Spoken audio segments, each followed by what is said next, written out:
Joining us now in the Element Well studio, Sam Creekmore. He represents District 16, which includes Union County, Mississippi. Representative Creekmore, thanks for coming on, sir. Thank you, Gerard. And I want to say thanks to Rhino. I requested some Journey. Okay, before. absolutely. I knew you were a Journey fan. Yes, I am sir. too. Awesome. Yeah, we got that teasing us into the segments sometimes, but at the top of the hour when we flip over from the news, got a little Journey music to get us fired up. We appreciate that too. All right, so today, as I understand it, is International Overdose Awareness Day. So tell us about that. It's a sobering topic, but yes, it is. It's every August 31st. And let me just give you a backstory how this came about. Last summer, we had a hearing in Judd B about the drug problems in the state of Mississippi. It's a hearing that I'm on Judd B. I was going to go, but it wasn't something I was looking forward to. Sure. And very, very tough conversations, just very sensitive and sad stories. And then at the end of the hearing, Nick Bain, one of your friends, sure. mine, and chairman of Judd B, says, all right, we're going to form a committee, and Creekmore's going to head it up to study this issue. So that was all news to me right then. So it's not something I went into with wanting to do, but once I got into it and really uncovered this issue, I mean, we have a serious epidemic in this country and in the state of drug use and drug overdose, and it's killing our people. And today, and thank you for having me on, especially today on Overdose Awareness Day. But we need to remember the families that have lost loved ones and the stigma that comes with it, and remove that stigma, and let's pray and love those people, because they're hurting every day from this terrible epidemic. And so many times, Gerard, that these aren't illicit drug users all the time. Some of them, they're taking a pill for the first time, and it's laced with fentanyl, and it kills them. Yeah. Fentanyl, the size of a grain of salt is enough to kill you. And these are being manufactured by people who aren't pharmacists. And 4 out of 10, 40% of the drugs on the street today are laced with fentanyl. 40%? 40%. So it's like playing Russian roulette. And they disguise it as well, right? They do. And they make these pills where they're just like a pharmaceutical sold pill. It's got an initial on it or a number. I mean, it's scary. And so... And some other sobering facts, and these just blow me away. 2021, the most deaths in the history of our country, over 100,000 on overdose. Children, Gerard, children ages 10 to 14, the deaths had tripled since 2019. Dang. I mean, this is incredible. The number one cause of deaths in people 18 to 45 is drug overdose. It's not cancer. It's not a car wreck. It's not a gunshot. It's overdose. And what are we doing about it? We read this stuff in the newspapers, and we came up. The legislature did pass the pill press bill, which is part of that came out of this subcommittee. But that's the only thing so far been able to do. And we've got other legislation. But let me keep on going with this. 70% of the drug deaths in Mississippi are due to fentanyl. Wow. Wow. I mean, over 500,000 have died in this country in the last 3 years. So, I mean, I'm not making this up. These are the sobering facts. And, we can't control. Where's fentanyl coming from? It's odorless. It's tasteless.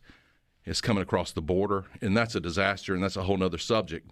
But it's coming across the border in large numbers. You can get it through the mail. You can get off the dark web, and we can't detect it.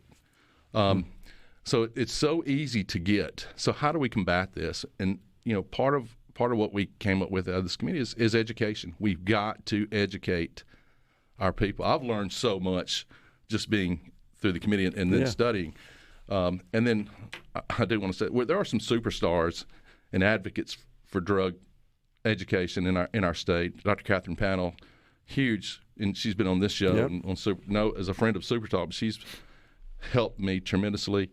And I want to say to the Capitol staff, Gwinnetta Tatum, and one of the lawyers there and their staff has been so helpful in gathering and helping craft a bill to help combat this drug issue we have in our state. But here's the deal. we start with education. We currently have a tobacco advisory and tobacco education, thanks to the lawsuit back in the day when we went over the tobacco companies. Yep. Well, that's been effective. Tobacco use has gone down in the state of Mississippi. Vaping's on the rise, and you make the case, well, that's replaced it. But the simple fact is tobacco use has gone down. Education works.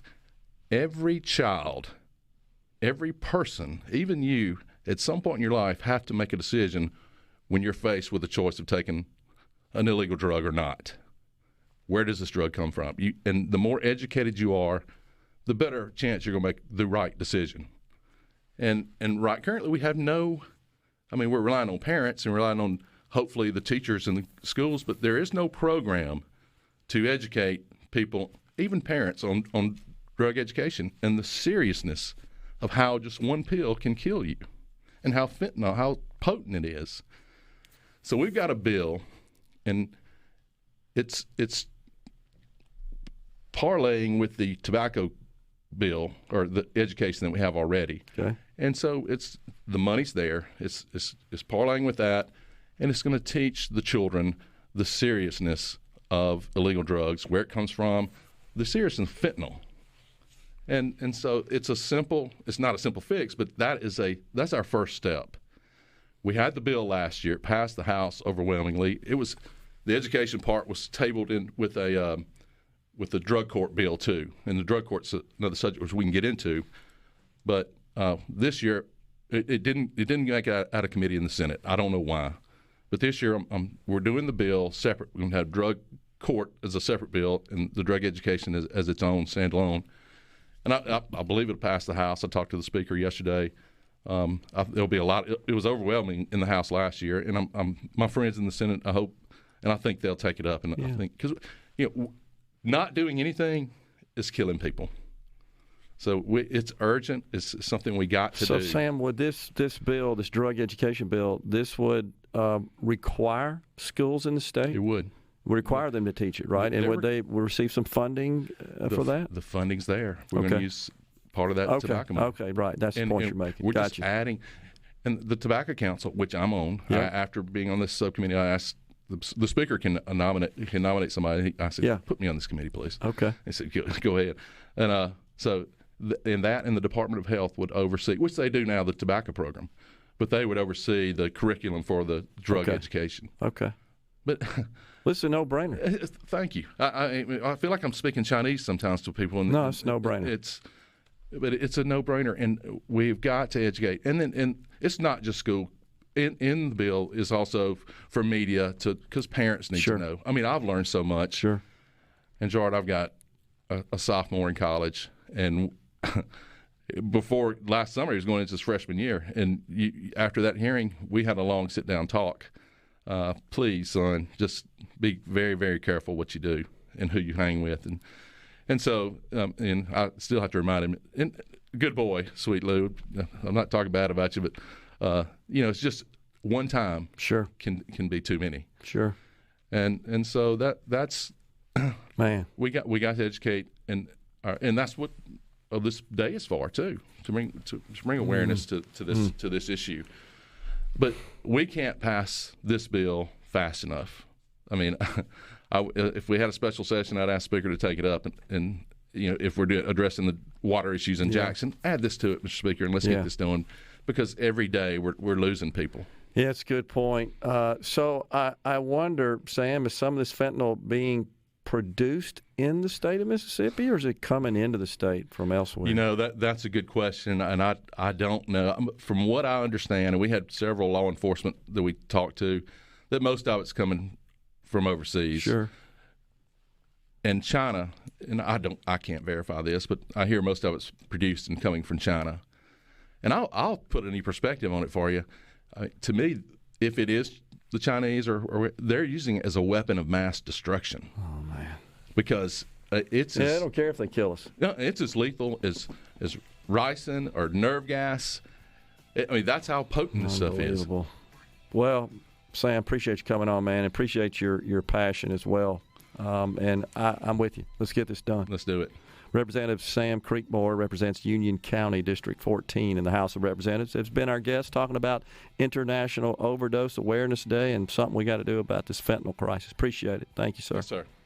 We'll step aside for a break right here on Middays. We're in the Element Well studios. We're coming right back.